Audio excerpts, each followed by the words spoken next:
as well. In the meantime, I want to bring in our CNN legal analyst, Laura Coates. A.B. Stoddard is joining us, associate editor and columnist at Real Clear Politics, and our CNN politics reporter and editor-at-large, Chris Cillizza. So what does this mean? Obviously, a federal judge would have to have what's called probable cause to approve a search warrant for a pre-dawn raid without any advance notification to Paul Manafort's home. In fact, at any time of the raid, essentially. But what you're seeing here is the idea of cooperation. He has handed over documents to the Senate.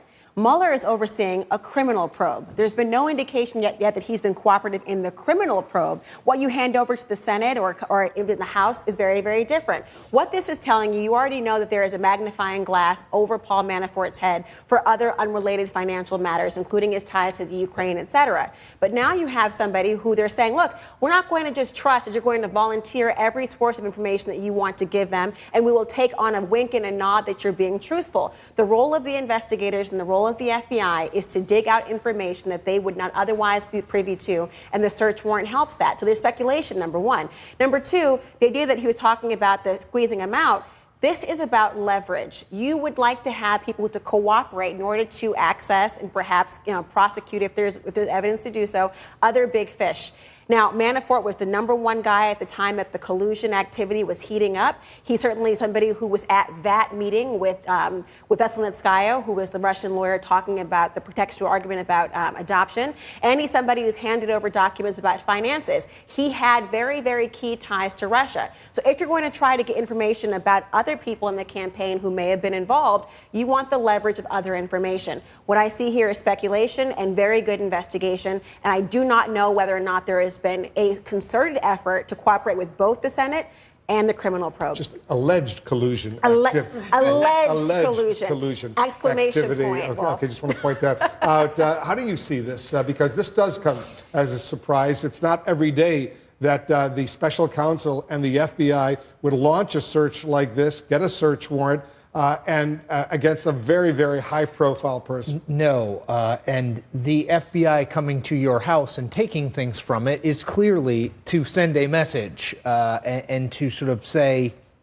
this is this is ongoing and aggressive. Look, I think, Wolf, what it is, it's the latest in a series of things that we've seen post the 1 year of this investigation happening. We now know there are 36 people involved in the investigation. A small U.S. attorney's office, it was described to some of our colleagues.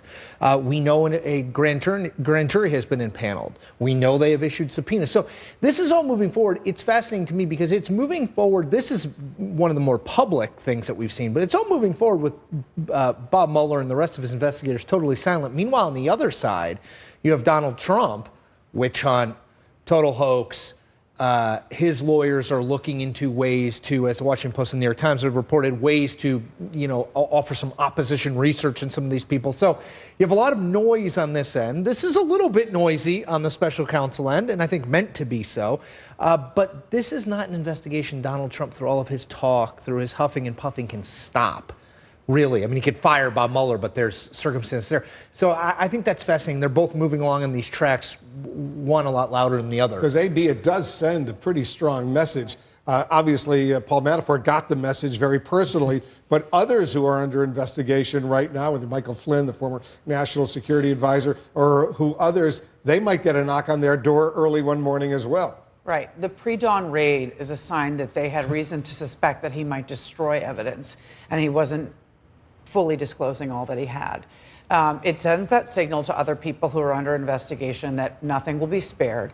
It sends a signal. It has nothing to do with Donald Trump at this point, but what it says to people on Capitol Hill, congressional Republicans, is, wow, this Manafort guy, he might be really deep in. He might be the linchpin to this alleged collusion. He was the one, as Laura points out, with the most ties to Russians and the most contacts, and they might try to turn him or Lieutenant General Michael Flynn.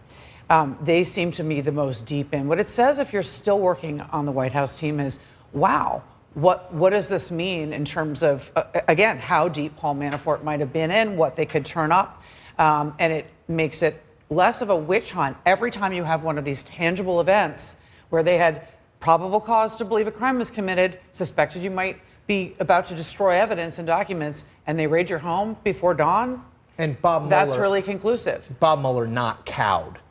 Trump, right? I mean, I don't think anyone who knew him thought he would be, but not intimidated by this sort of aggressiveness with which Donald Trump has approached, rhetorically speaking, the investigation. And you know this is going to come out. And just to be precise, when FBI agents go in on a search warrant and raid someone's home, they could take whatever they want, computers, files, anything they want. They could. Whatever is essentially a part of the warrant and the scope of the evidence you're looking for. It could include electronic data. It can include actual notes. It can include computers and hard drives and whatever else. It can include cell phones that may be taken or any records on tablets. It could be a very, very wide scope. And what this is telling you is essentially, look, talk about, being quiet and carrying a big warrant. That's Robert Mueller here. He's not going to advertise to you. He's not going to have kit gloves. And the FBI is supposed to be skeptical, supposed to be suspicious. And the message it's sending is, you may have seen across the globe and across the media the nice hearings on Capitol Hill with a nice glass of water in front of you. But when the FBI is involved in it, you will not be treated with anything different than what everyone else in the FBI is. And even if you're Paul Manafort. Yeah, you send a powerful message with a raid like